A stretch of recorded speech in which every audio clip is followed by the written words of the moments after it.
Hi, our story today is Harold and the Purple Crayon by Crockett Johnson. Harold and the Purple Crayon by Crockett Johnson. One evening, after thinking it over for some time, Harold decided to go for a walk in the moonlight.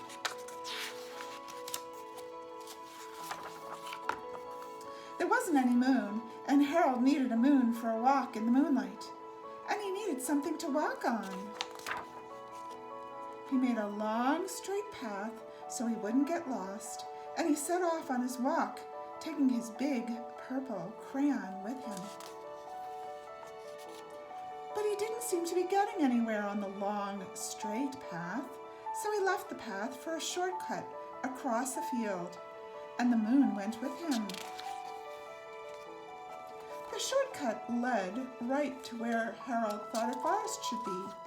He didn't want to get lost in the woods, so he made a very small forest with just one tree in it. It turned out to be an apple tree.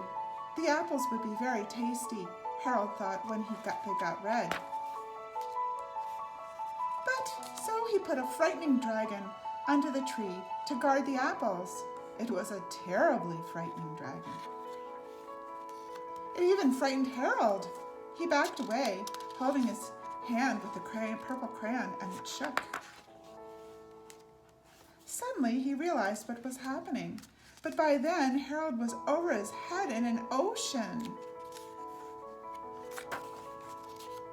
He came up thinking fast, and in no time, he was climbing aboard a trim little boat.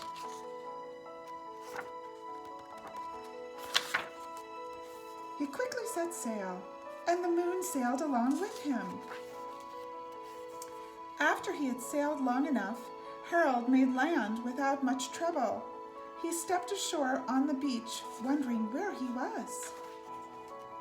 The sandy beach reminded Harold of picnics, and he thought of picnics made him hungry, so he laid out a nice, simple picnic lunch. There was nothing but pie. But there were all 9 kinds of pie that Harold liked the best. When Harold finished his picnic, there was quite a lot left. He hated to see so much delicious pie go to waste. So Harold left a hungry moose and a deserving porcupine to finish it up, and off he went, looking for a hill to climb to see where he was.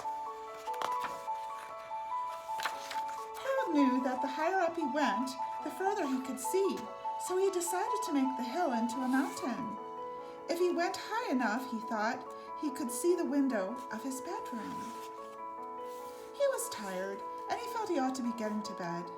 He hoped he could see his bedroom window from the top of the mountain. But as he looked down over the other side, he slipped, and there wasn't any other side of the mountain. He was falling in thin air. But quickly, luckily, he kept his wits and his purple crayon. He made a balloon and he grabbed onto it. He made a basket under the balloon big enough for him to stand in. He had a fine view of the balloon, but he couldn't see his window. He couldn't even see his house. So he made a house with windows, and he landed the balloon on the grass in front of the yard. None of the windows was his bedroom window. He tried to think where his window ought to be. He made some more windows. He made a big building full of windows. He made lots of buildings full of windows. He made a whole city full of windows. But none of the windows was his window. He couldn't think where it might be. He decided to ask a policeman. The policeman pointed the way to Harold, the way he was going anyway, but Harold thanked him. And he walked along with the moon, wishing he was in his room and in his bed. Then suddenly, Harold remembered.